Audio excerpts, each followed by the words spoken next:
आपने किसको बताया? मैं तो यहाँ मौजूद ही नहीं थी। अफरासियाब ने तड़प के अपने जूड़े में हाथ डाला। लो साहब, चाबी तो जूड़े में मौजूद है। शहंशाह, जूड़े में चाबी मौजूद हो या ना मौजूद हो, कल रात मैं आपके साथ नहीं थी। अब ये खलफशार दरबार में फैला तो आपको याद होगा, बर्क फिरंगी एक कनीज बन के आया हुआ है। उसने एक मोटा सा जादूगर ताका और कहा, भैया यहाँ जो हलचल होती है मेरा जी घबराता है, आओ जरा मेरे पास में खड़े हो जाओ। उस मोटे से जादूगर ने देखा कि ये खूबसूरत सी कनीज उसको पास में खड़ा होने के लिए कह रही है। घबरा मैं हूं यहाँ पे। जब बर्क फिरंगी ने सारा इंतजाम कर लिया, एक मोटे से जादूगर को अपने बगल में खड़ा कर लिया, तो आगे बढ़ के कहा, शहंशाह, लौंडी ने सब हाल देखा था ना, ये सब उल्लड़ किया करते हैं, लफ्जन लफ्जन बयान करूं कि कल रात क्या हुआ था। अफरासियाब ने देखा 20,000 आगे कह रही है बढ़ के कि उसको सारा हाल मालूम है। हाँ, खामोश खामोश, सब अहलियान दरबार खामोश हुए। हाँ 20,000, बयान करो कल रात क्या माजरा हुआ।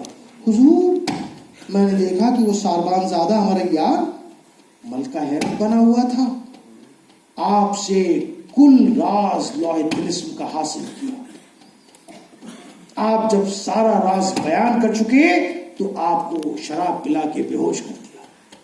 फिर उसके बाद मलका हैरत को अपनी जंबील से बाहर निकाला, आपके पहलू में लिटाया और अपने चेले बर्क फिरंगी को बाहर निकाला और उससे कहा, बेटा बर्क, मैं तो लौहे तिलिस्म की फिराक में जाता हूं, तू यहाँ दरबार में कनीज बन के आई हो, अफरासियाब को बातों में उलझाइयो, इतनी देर तक उलझाइयो कि मैं बहुत दूर निकल जाऊं।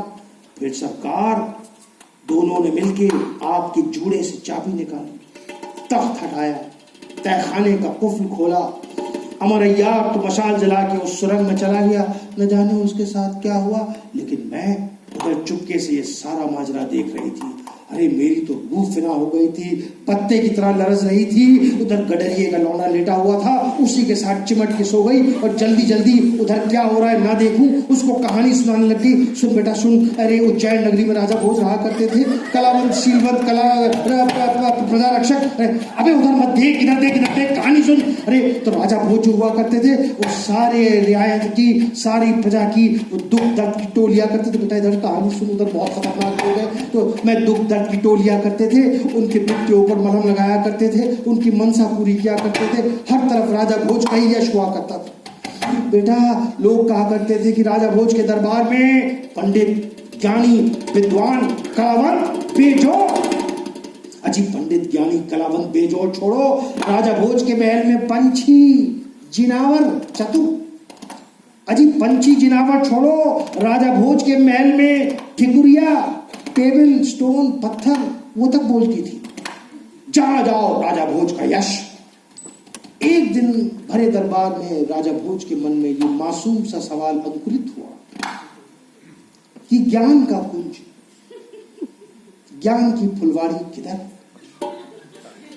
सारे पंडित विद्वान ज्ञानी जो वहां दरबार में बैठे थे, जिन्होंने राजा भोज का नमक खाया था, उन्होंने एक ही आवाज में कहा, हुजूर ज्ञान का कुंज अगर कहीं है तो वो यहाँ है।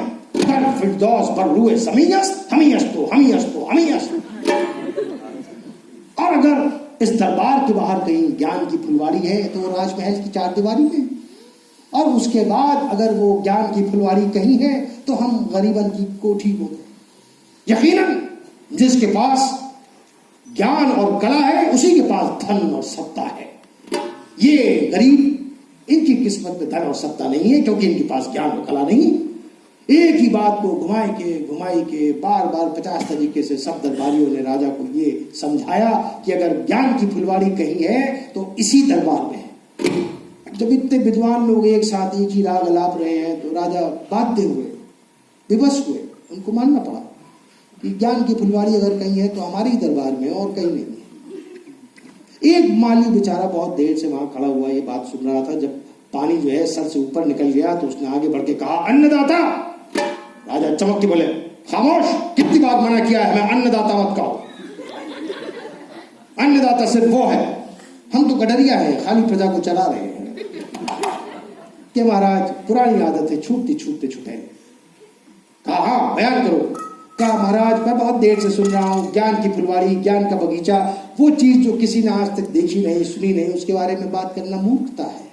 हाँ, अगर आप प्रकृति का सौंदर्य देखना चाहते हैं तो मैं आपको न्योता देने आया था, आप मेरी फुलवाड़ी में आइए। राजा भोज ने जैसे ही सुना फौरन अपने वजीर माघ पंडित को लिया और उसके साथ दरबार से निकल गए। उज्जैन नगरी से 5 कोस दूर उस माली की फुलवाड़ी थी। अब जब वो फुलवाड़ी पहुंचे, हा, ऐसा लगता था कि प्रकृति सौंदर्य और श्रृंगार के साथ उसी फुलवाड़ी में उतर आई।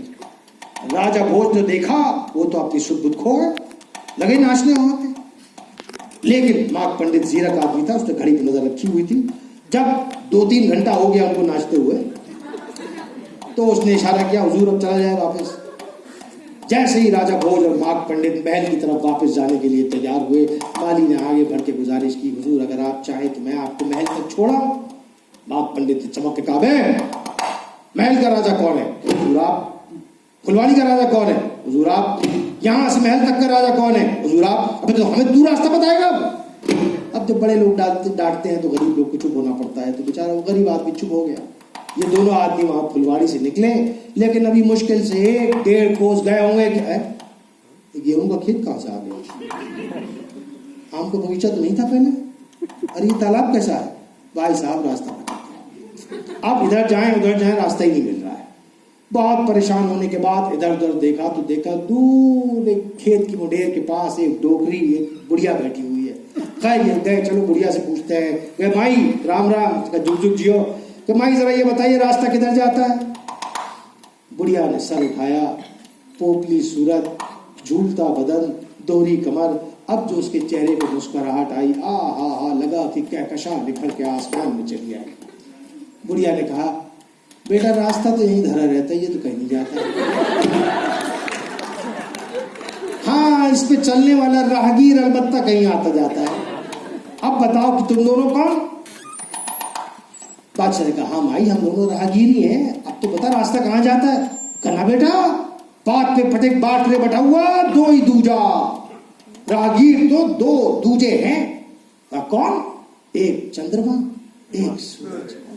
दोनों अपने रास्ते पे गर्दिश करते रहते हैं, कभी अपने रास्ते से नहीं भटकते। ये हैंगे असली राहगीर। अब बताओ तुम दोनों कौन हो? माई मेहमान है, यहाँ दावत पे आए थे, रास्ता जरा भूल गए हैं, जरा महल का रास्ता बता दे, निकल जाए। ना बेटा, मेहमान तो 2 ही दूजा, एक धन और दूसरा जोबन। धन और जोबन दोनों कुछ देर के लिए ही आदमी के पास आते हैं और उसके पास से निकल जाते हैं। ये हैंगे असली मेहमान। बेटा सही सही बताओ कि तुम दोनों कौन हो? माँ पंडित ने चमक के कहा, अरे माई परदेसी हैंगे, रास्ता भटक गए हैं, बताना रास्ता क्या है? उसने कहा, ना बेटा परदेसी तो 2 ही दूजा, एक पवन और एक प्राण। हवा अगर शरीर से लग के निकल जाए तो वापस पलट के ना आए, और प्राण अगर शरीर छोड़ के निकल जाए तो वापस ना आए। जो पलट के ना आवे वो हैगा असली परदेसी। ये है असली परदेसी। अब बेटा सच सच बताओ कि तुम दोनों कौन हो? बादशाह ने कहा, निर्धन हैंगे, गरीब हैंगे, गरीब तैयार है, भटक गए हैंगे। अरे बुढ़िया रास्ता बता दे। बुढ़िया ने कहा, बेटा गरीब तो 2 ही दूजा, एक गाय का बछड़ा और दूसरा बिन ब्याही बेटी। बछड़ा बड़ा हो जावे तो दूसरे के खेत में जाके हल चलावे, बेटी बड़ी हो जाए तो पराए घर जाए। जो किसी और की मनसा पे चले, जिसका अपना कुछ ना हो, उससे बड़ा निर्धन कौन हो सकता है? अब बेटा सच सच बताओ कि तुम दोनों कौन? अब राजा भोज को मजा आने लगा। राजा भोज ने कहा, बुढ़िया तो बहुत जीरक है, बहुत मजे मजे के जवाब दे रही है, आओ इसका इम्तिहान लेते हैं। कि माई ठग हैंगे हम दोनों, सही बता वरना ठग लेंगे तेरे को अभी। उसने कहा, बेटा ठग तो 2 ही दूजा, एक ठाकुर दूसरा साहूकार। किसान साल भर खेती करे हैं, हल जोते हैं, फसल उगावे हैं, फसल काटे हैं, और ठाकुर आके सारी फसल कर लगा के उसको खा ले और डकार भी डमा ले। और साहूकार वो हिसाब में गड़बड़ झाला करे है, एक का 21 करे है, दूसरे की संपत्ति हड़पे है। असली ठग तो ये दोनों हो गए हैं, राजा और साहूकार। अब बेटा तुम बताओ तुम दोनों कौन हो? माँ पंडित ने कहा मस्त है, मस्त भटक गए इधर, बता कौन है, रास्ता किधर जाता है? ना बेटा मस्त तो दो ही दूजा, एक ज्ञानी और दूसरा भक्त।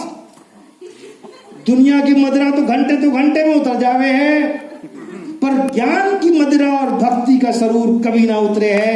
ये है कि दो असली। अब बेटा संध्या हो रही है, जल्द बताओ तुम दोनों कौन हो? राजा भोज ने कहा माई हम तो अय्यार हैं। ना बेटा अय्यार तो दो ही दूजा, एक रूप और दूजा अहंकार। आदमी जब जवान होता है तो रूप और अहंकार उसके साथ ये अय्यारी करते हैं कि उसके अंदर घमंड पैदा हो जाता है। वो सोचता है कि उससे ज्यादा खूबसूरत नहीं कोई, वो सोचता है कि वो उड़ के आसमान भेद लेगा। लेकिन जब ये अय्यारी करके रूप और अहंकार जाते हैं बुढ़ापे में, तो देख लो मुझे, पोपली सूरत, तोरी कमर, झूठा बदन और नाक से मक्खी भी ना उड़ा पाऊं। जी हैंगे असली अय्यार। माँ पंडित ने कहा चल झूठे हैं हम दोनों, सब बकवास कर रहे हैं, अब तो रास्ता बता दे। उसने कहा बेटा झूठे दो ही दूजे, एक साधु और दूसरा नास्तिक। साधु कहे कि वो भगवान को जाने हैं और नास्तिक सिरे से इनकार करे हैं। जो आधा सच जान के पूरा सच बताए वही सबसे बड़ा झूठा है। अब बेटा राम मरिए, संध्या हो रही है, सच सच बताओ कि तुम दोनों कौन हो? माँ पंडित के दिल में सोचा इतनी देर से हम बुढ़िया की बकवास सुन रहे हैं, एक राजा है और एक वजीर है, हम कितने धैर्यवान राजा और वजीर हैं कि हम इसकी बकवास सुन रहे हैं और बर्दाश्त कर रहे हैं उसको। माँ पंडित ने कहा बुढ़िया तेरी किस्मत अच्छी है, हमसे ज्यादा धैर्यवान आदमी तुझे कोई ना मिला। बुढ़िया ने कहा बेटा धैर्यवान तो तू ही दूजा, एक धरती और दूसरा वृक्ष। धरती पापियों का भोज डोवे है, लेकिन जब उसका सीना चीर दो तुमको फसल देवे है, अनाज देवे है, हीरे मोती की खान देवे है, शीतल जल देवे है। और वृक्ष पत्थर भी मारे हो तो फल देवे है, और अगर वृक्ष को काट भी देवे हो तो ईंधन बन के तुम्हारे घर को रोशन करे है। ये हैंगे असली दो धर्म। अब जो ये बात सुनी, राजा भोज का सब अहंकार जाता रहा। राजा भोज ने सोचा आए कहाँ ज्ञान का गुंज, ज्ञान की फुलवाड़ी सोचा था, और क्या ज्ञान का कुंज और ज्ञान की फुलवाड़ी निकली है। यकीनन ये बुढ़िया कोई संत है या कोई सन्यासी है। उसने हाथ जोड़ के कहा माई तू क्या कोई संत है या क्या सन्यासी है? बुढ़िया बोली ना बेटा, सन्यासी तो दो ही दूजा, एक पूर्ण संतोषी, एक निपट अनजान। जो पूर्ण संतोषी हो, जिसको यश धन सत्ता पितृ पुत्र किसी चीज का मोह ना हो, वो असली सन्यासी। या फिर निपट अनजान, जिसको कुछ मालूम ही नहीं है, वो असली सन्यासी। अब बेटा सच सच बता दो, संध्या हो गई है, घर जाने का समय हो गया है। हाँ पंडित को गुस्सा आया। माँ पंडित का मूर्ख है हम जो तेरी बात इतनी देर से सुने जा रहे हैं। तो बुढ़िया बोली है तो पहले क्यों ना बताया तुम दोनों मूर्ख हो? वैसे बेटा मूर्ख भी दो ही तुझे, एक राजा भोज और दूसरा माँ पंडित।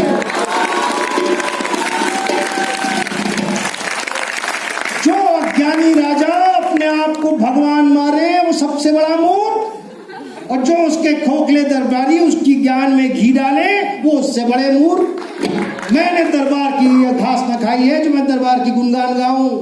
अब ये सुनना था। माँ पंडित चमक के बोला बादशाह से कि महाराज आप परेशान ना हो, अभी मैं इससे 2-3 सवाल करता हूँ, दूध का दूध पानी का पानी हो जाएगा। बुढ़िया डगमगाती हुई हंसती है और बोलती है अरे मुझे क्या जरूरत है अपने ज्ञान को जताने की? जिसको ज्ञान के जताने की जरूरत पड़े जरूर उसके अंदर कोई स्वार्थ है। मैं तो मस्त हूँ, जो जानती हूँ वो बता दूंगी, जो नहीं जानती हूँ वो ना बता पाऊंगी। इतने बड़े अपरम संसार को एक मनुष्य कितने ही जान सकता है, केवल जानने का भ्रम रख सकता है।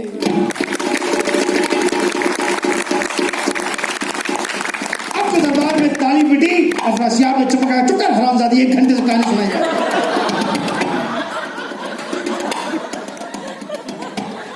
शोर मचा देती तो हुल मचा देती तो हम हमारे यार को गिरफ्तार न कर लेते।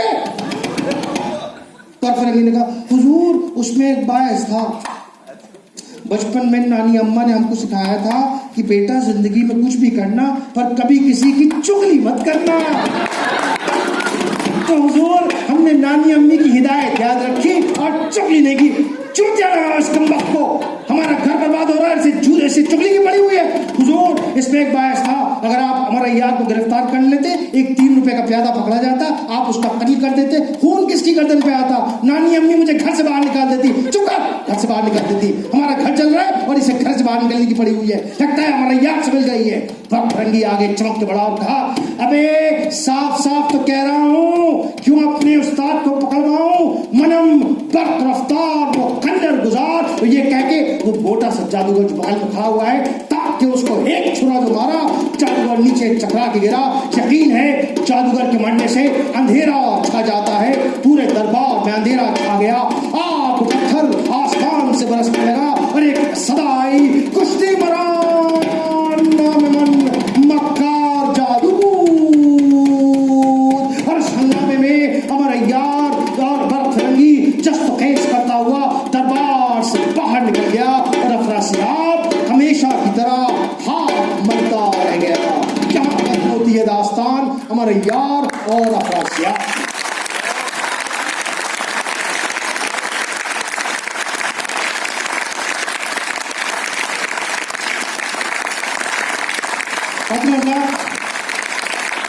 अब आप लोग इतनी मोहब्बत से आए हैं तो, और आप लोगों ने हक अदा किया है एक अच्छे ऑडियंस का। नहीं भी समझ में आया तो आप लोगों ने वाह वाह खूब की। तो मैं वॉलंटियरली एक कहानी आपको और सुना देता हूं। ये दुनिया की आखिरी कहानी, इसके बाद दुनिया में कोई कहानी रची नहीं गई है। अगर आपसे कोई कहता है कि इसके बाद कोई कहानी रची गई है, झूठ बोल रहा है, जूते लगाइए बाहर निकाल दीजिए। सिर्फ और सिर्फ मेरी बात पे यकीन करिए, ये दुनिया की सबसे आखिरी कहानी है। तो आप सबसे आखिरी कहानी सुनने के लिए तैयार हैं? बताओ भाई।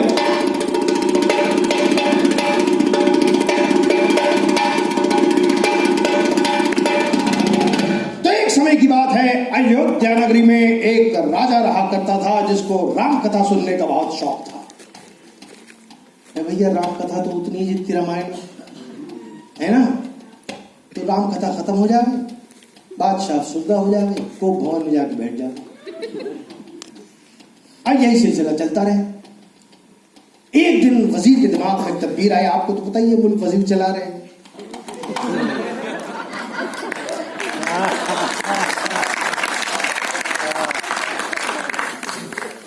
तो उस बदतदबीर वजीर के दिमाग में एक तदबीर आई। उसने कहा, महाराज आप ऐसा क्यों नहीं करते, आप ऐलान करवा दीजिए, जो आपको सबसे लंबी राम कथा सुनाएगा उसे 1 लाख अशरफियां इनाम। अब भाई मुनादी पिट गई, हर तरफ ढिंडोरा पिट गया, सुनो सुनो सुनो,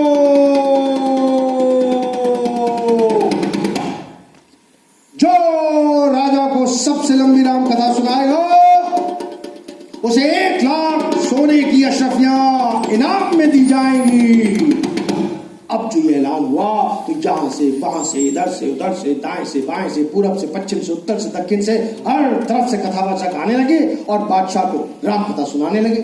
तो भैया कोई कैसे हो सुनाए, खड़ा होके, लेट के, उल्टा टंग के, गा के, रो के, राम कथा खत्म हो जाए, जूते मार के बाहर निकाल दी जाए, बादशाह फिर को भवन में।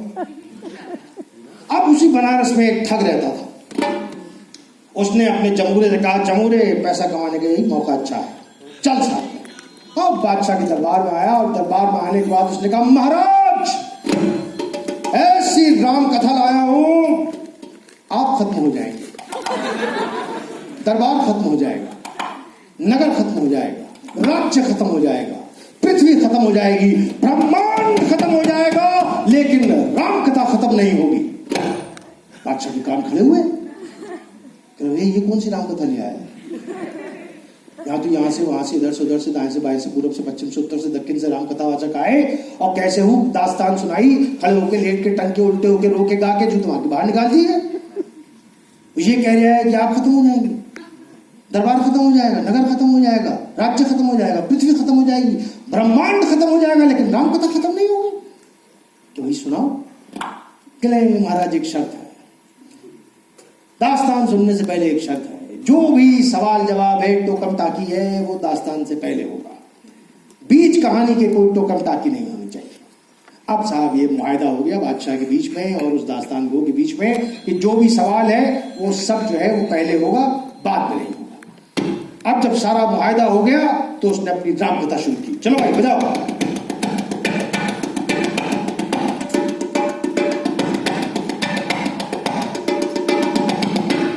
एक समय की बात है, अयोध्या नगरी में एक पीपल का पेड़ था जिसमें किसी भी समय कितनी चिड़ियाएं आ रही थी और कितनी चिड़ियाएं जा रही थी, और उस पेड़ के नीचे 20 पीपे गेहूं के रखे हुए थे। बगल में उसके एक तालाब था कि महाराज एक चिड़िया उड़ती हुई आई, पीपे किनारे बैठी, एक दाना चुका, तालाब में डुबकी लगाई, फुर्र करके उड़ गई। महाराज दूसरी चिड़िया आई, पीपे किनारे बैठी, एक दाना चुका, तालाब में डुबकी लगाई, फुर्र करके उड़ गई। महाराज तीसरी चिड़िया आई, महारानी के कक्ष आई, आपकी पसंदीदा चिड़िया आई, एक दाना चुका, तालाब में डुबकी लगाई, फुर्र करके उड़ गई। महाराज चौथी चिड़िया आई, दुश्मन मुल्क से आई, पर चिड़िया तो चिड़िया है, एक दाना चुका, तालाब में डुबकी लगाई, फुर्र करके उड़ गई। महाराज पांचवी चिड़िया आई, एक्सटिंक्ट चिड़िया आई, नायाब चिड़िया आई, रेयर चिड़िया आई, एक दाना चुका, तालाब में डुबकी लगाई, फुर्र करके उड़ गई। महाराज छठी चिड़िया आई, एक दाना चुका, तालाब में डुबकी लगाई, फुर्र करके उड़ गई। महाराज सातवीं चिड़िया आई, एक दाना चुका, तालाब में डुबकी लगाई, फुर्र करके महाराज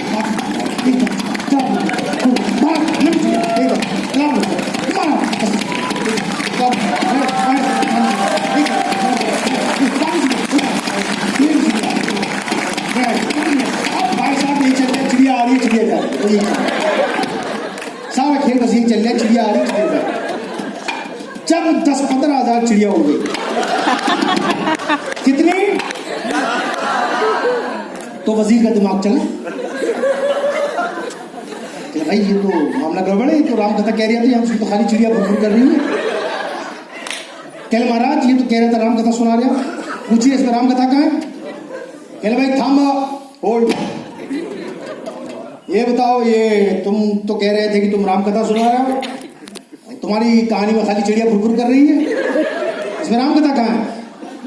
महाराज आपने ध्यान नहीं दिया, मैंने कहानी के शुरू में ये बात कही थी आपसे। एक समय की बात है, अयोध्या नगरी में एक पीपल का पेड़ था जिसमें किसी भी समय कितनी चिड़िया आ रही हैं और कितनी चिड़िया जा रही हैं। और महाराज अयोध्या नगरी में तो श्री राम ही बसते हैं ना, अब तो कोर्ट का फैसला भी आ चुका है। तो महाराज 15,636वीं चिड़िया आई, एक दाना चुका, तालाब में डुबकी लगाई, फुर्र करके उड़ गई। अब भाई साहब चिड़िया आ रही है, चिड़िया जा रही है, ये हाल हो गया है कि दरबार में हर आदमी को दूसरा आदमी चिड़िया दिखाई दे रहा है।